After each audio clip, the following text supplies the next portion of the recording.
Hello and welcome to my channel, guys. In this channel we are going to discuss the Constitution of India. Before that I would like to discuss with you कि Constitution basically होता क्या है, इसकी ज़रूरत क्यों पड़ती है किसी नेशन को और इसे बनाता कौन है। और हम कुछ चीज़ें और भी डिस्कस करेंगे, जैसे इंडियन कॉन्स्टिट्यूशन बाकी कॉन्स्टिट्यूशन से अलग क्यों है, इसकी खासियत क्या है। और आने वाले वीडियोस में हम यही सब कुछ डिस्कस करने वाले हैं। We will try to know the why, how, when and by whom the Indian constitution वो made.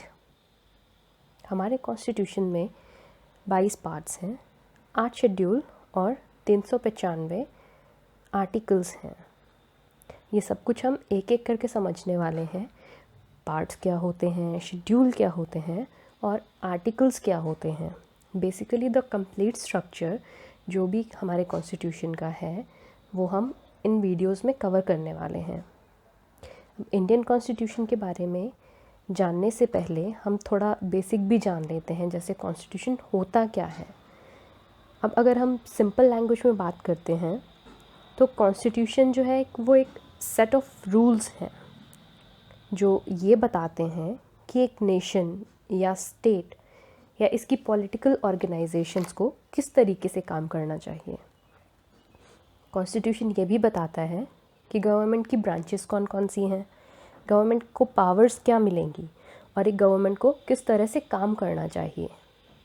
The set of rules, यही सब कुछ एक कॉन्स्टिट्यूशन बताता है हमें। अब कॉन्स्टिट्यूशन दो टाइप का होता है। First one is the written constitution and the second one is the unwritten constitution. Written constitution वो कॉन्स्टिट्यूशन है जिसमें सब रूल्स, लॉज और गवर्नमेंट स्ट्रक्चर को हम स्टेप बाय स्टेप करके एक सिस्टमेटिक तरीके से एक सिंगल डॉक्यूमेंट में लिख लेते हैं। बट अनरिटन कॉन्स्टिट्यूशन का मतलब ये नहीं है कि इसको कहीं लिखा नहीं जाता है, इसको भी लिखना ही पड़ता है। बट इसका सिर्फ इतना मतलब है कि ये कोई सेट ऑफ रूल्स नहीं है जो हमें फॉलो करना है, राइट। और ना ही इसमें कोई स्टेप बाय स्टेप डॉक्यूमेंटेशन रहती है। अब रिटन कॉन्स्टिट्यूशन में अगर पार्ट 1 है तो उसे आपको पार्ट 1 में ही रखना पड़ेगा, उसे आप पार्ट 2, पार्ट 3 में नहीं डाल सकते।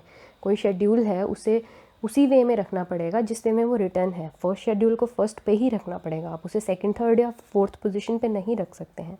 That is because it's a written constitution, जो हमने कहा कि इसे स्टेप बाय स्टेप और सिस्टमेटिक तरीके से एक सिंगल डॉक्यूमेंट में रखना पड़ता है। बट अनरिटन कॉन्स्टिट्यूशन में ऐसा नहीं होता है, कोई स्टेप फॉलो नहीं करने होते हैं आपको।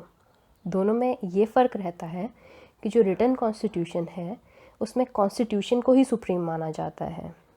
मतलब अगर कॉन्स्टिट्यूशन जो भी चीज़ कहता है आपको वही फॉलो करना पड़ेगा। कॉन्स्टिट्यूशन ने अगर ये लिख दिया है कि प्राइम मिनिस्टर आपको गवर्न करेगा तो आपको प्राइम मिनिस्टर ही गवर्न करेगा, आप किसी भी तरीके से उसको चेंज नहीं कर सकते हैं, राइट। और इसमें आखिरी फैसले लेने का हक जो होता है वो कॉन्स्टिट्यूशन को ही होता है।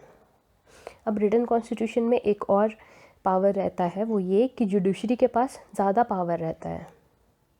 और अगर आप बात करें अनरिटन कॉन्स्टिट्यूशन की तो वहाँ सुप्रीम पावर पार्लियामेंट के पास रहता है, पार्लियामेंट ही सारे डिसीजन लेगा। और जुडिशियल, इसी वजह से जुडिशरी के जो पास पावर रहता है वो लिमिटेड हो जाता है। अब अगर हम एग्जांपल्स की बात करें तो हमारा इंडियन कॉन्स्टिट्यूशन जो है वो रिटन कॉन्स्टिट्यूशन है, और the constitution of United states of America वो भी एक रिटन कॉन्स्टिट्यूशन है। इंडियन कॉन्स्टिट्यूशन को दुनिया का सबसे लंबा रिटन कॉन्स्टिट्यूशन माना जाता है। और अगर हम सबसे छोटे कॉन्स्टिट्यूशन की बात करें, the shortest constitution that will be the constitution of Monaco. सबसे पुराना कॉन्स्टिट्यूशन कौन सा है? Written constitution. तो अगर हम सबसे पुराने कॉन्स्टिट्यूशन की बात करें तो वो रहेगा आपका यूनाइटेड स्टेट ऑफ अमेरिका का कॉन्स्टिट्यूशन। अब चलते हैं हम अनरिटन कॉन्स्टिट्यूशन की तरफ। अगर हमें अनरिटन कॉन्स्टिट्यूशन के एग्जाम्पल्स चाहिए तो यूके, न्यूजीलैंड और इज़राइल ये 3 कंट्रीज़ ही सिर्फ दुनिया की ऐसी हैं जिनका कॉन्स्टिट्यूशन अनरिटन है। ये तो था कॉन्स्टिट्यूशन के बारे में कुछ बेसिक फैक्ट्स। नेक्स्ट वीडियोस में हम लोग इंडियन कॉन्स्टिट्यूशन के बेसिक फैक्ट्स के बारे में जानेंगे और ये जानेंगे इसे बनाने वाले कौन थे, इसे हमने किस तरीके से किन किन कठिनाइयों का सामना करके इम्प्लीमेंट किया है।